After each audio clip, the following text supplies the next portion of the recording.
Bayangkan saja dulu punya uang 44 miliar. Kira-kira buat apa ya?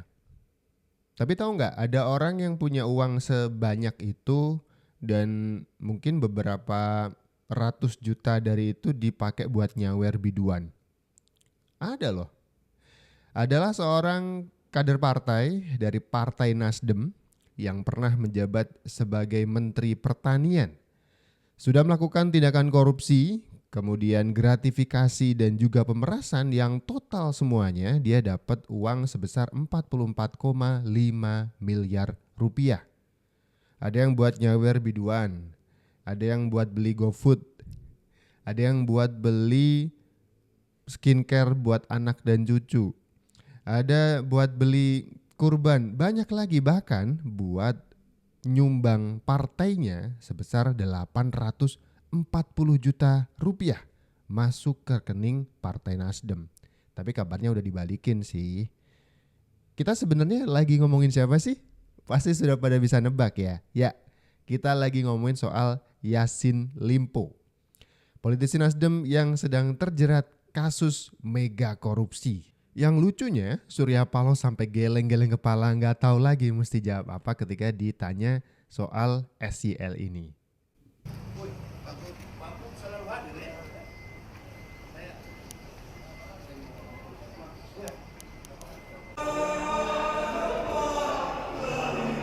PL nih Pak yang membiayai keluarga pakai uang Kementan itu gimana Pak? Saya nggak tahu betul-betul itu. Saya nggak Dan tahu. itu saya sedih aja kalau ada hal-hal seperti itu. Soal THR juga gitu ya Pak? Ya untuk apa?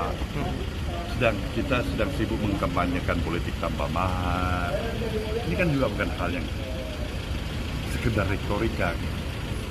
Ya, jadi memang tidak ada kesempurnaan. Saya menerima uang apalagi cici-cici begitu. Ya. Sebenarnya saya sendiri masih mampu untuk bayar-bayar begitu kalau memang diminta.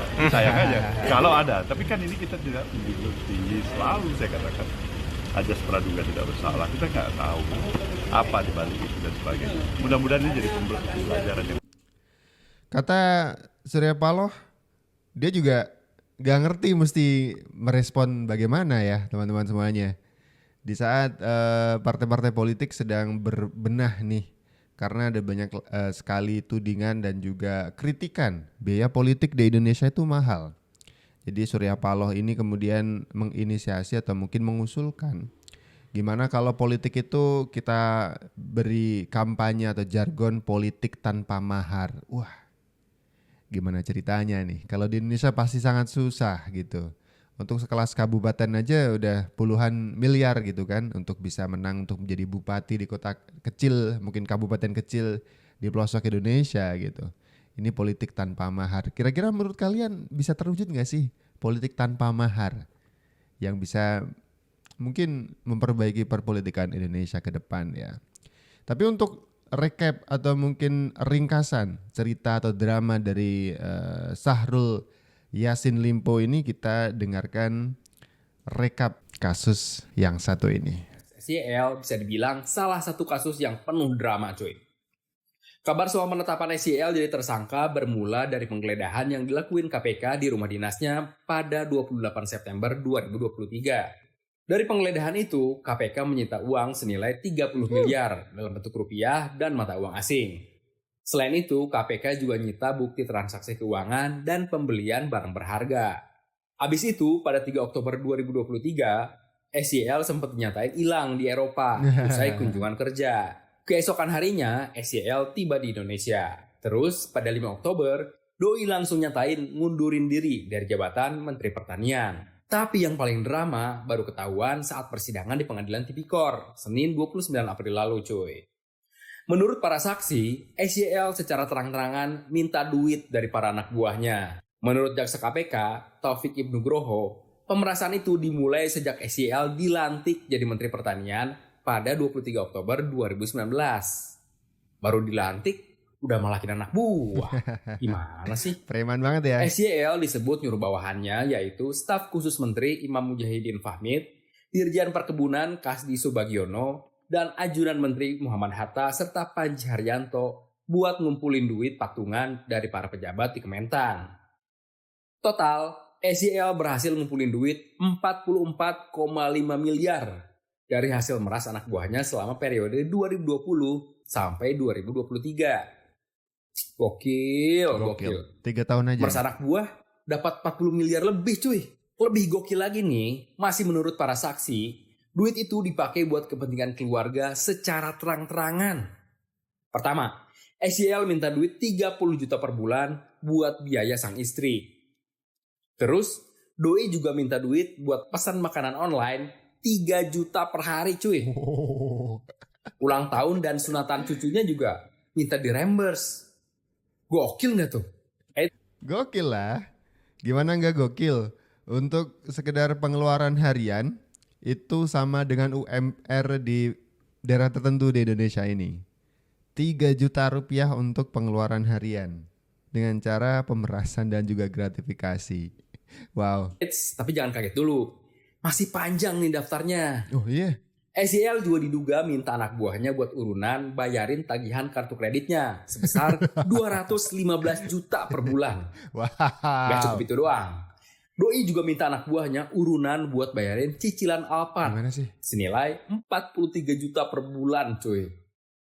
Habis itu anak buah SYL juga kudu urunan lagi buat beliin anaknya mobil senilai 500 juta. Kafe di Kementan juga direhab pakai duit urunan buat anaknya SYL. Biar glowing, SYL juga minta duit buat perawatan dan skincare anaknya senilai 50 juta. Terus buat hiburan, SYL juga kabarnya minta urunan buat nyawer biduan senilai 50 sampai 100 juta cuy. Disawer 100 juta. Udah. Gimana perasaanmu? Tentu aja belum sob. SYL juga diduga minta urunan buat keperluan perawatan apartemen di Permata Hijau senilai 300 juta. Terus SYL juga gak lupa buat berangkatin keluarganya umroh. Total biayanya sampai 1,3 miliar rupiah. Korupsi, umroh tetap. Tapi biaya umrohnya 1,3 miliar, ini berapa orang diumrohin? Iya cuy. Sama satu lagi nih. SYL juga diduga ngalirin duit korupsinya ke Partai Nasdem senilai 840 juta. Soal aliran duit ini, Bendahara Umum DPP Partai Nasdem, Ahmad Syahroni, emang ngakuin ada aliran dana dari SYL. Kata Bang Syahroni, duit itu dipakai buat bantuan bencana alam di Cianjur, Jawa Barat. Wah, kalau keterangan para saksi ini benar semua, ini gokil banget sih. Gokil banget. Cuman yang lebih gokil adalah semuanya adalah todongan ke bawahan untuk urunan gitu. Saya ada kebutuhan nih teman-teman, urunan dong, bantuin saya gitu. Ini tuh lucu. Lucunya tuh di situ gitu. Cara dia korupsi dan kemudian minta itu bukan mungkin gratifikasi tapi minta gitu. Tolong dong hadiahi saya, urunan aja kalian gitu. Saya punya kebutuhan nih buat beli mobil, cicil Alphard, beli apartemen ya kan, umroh, nyawer biduan dari 50 sampai 100 juta. Ih. Gimana nih perasaan kalian yang sebagai pekerja UMR ngelihat kementerian pertanian kita pernah sampai ada korupsi, menterinya itu sampai 44,5 miliar. Itu gila banget sih sebenarnya. Gila banget. Tapi kemudian ini sekarang sudah diproses ya teman-teman di Pengadilan Tipikor. Jadi kita berharap dan berdoa mendapatkan putusan yang seadil-adilnya gitu. Kita nggak terima lah masa itu pengeluaran hariannya 3 juta. KPK menghadirkan mantan koordinator substansi rumah tangga Kementan, Arief Sopyan sebagai saksi. Dalam BAP-nya, saksi Arief membuat catatan terkait pembagian THR. Ia menerangkan THR untuk ketua fraksi Nasdem sebesar 100 juta rupiah dan anggota fraksi sebesar 50 juta rupiah.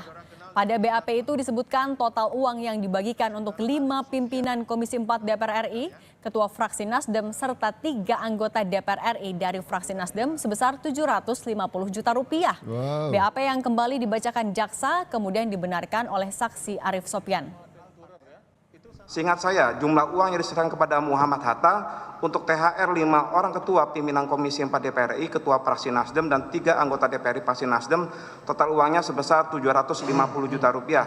Proses penyerahan uangnya dilaksanakan di ruang kerja Muhammad Hatta yang berada di Gedung D Kementan RI. Uangnya yang diserahkan oleh staf saya, Agung Mahendra dan Kurniawan Zain. Secara bertahap, setahu saya sumber uangnya berasal sharing atau patungan eselon 1 di lingkungan Kementan RI. Ini benar kata saudara saksi? Ya betul. Ya, jadi caranya pemerasan tuh disuruh patungan gitu, udah kalian aja semua patungan. Tapi yang menarik adalah ada dugaan aliran korupsi dari Syahrul Yassin Limpo ini ke 5 pimpinan Komisi 4 DPR. Wah, ini kabar terakhir juga KPK berencana untuk memanggil orang-orang terkait ya, 5 pimpinan Komisi 4 ini untuk diminta keterangan lebih lanjut. Karena ini, wah gede banget ini, gede banget. Tapi kemudian kita juga perlu mendengarkan nih gimana pendapat dari ICW, Indonesian Corruption Watch, soal korupsi dari mantan Menteri Pertanian kita. Ya, tapi kan KPK bilang perlu dipanggil atau enggaknya, akan lihat dulu pembuktian atau ini cukup kuat apa enggak. Nah, tapi kalau Mas Kurnia ngelihat apalagi sebenarnya yang dibutuhkan KPK untuk harus memanggil para pihak-pihak yang udah disebutin ini? Mbak Cindy, kalau kita membaca beberapa pemberitaan, setidaknya 3 bulan terakhir sebenarnya KPK sudah melakukan tindakan memanggil anggota DPR RI dalam proses penyidikan. Bahkan Mbak Cindy, penyidik KPK sudah melakukan penggeledahan, upaya paksa penggeledahan di salah satu kediaman anggota DPR RI tersebut. Bagi kami, hal itu sudah cukup untuk membawa mereka ke proses persidangan.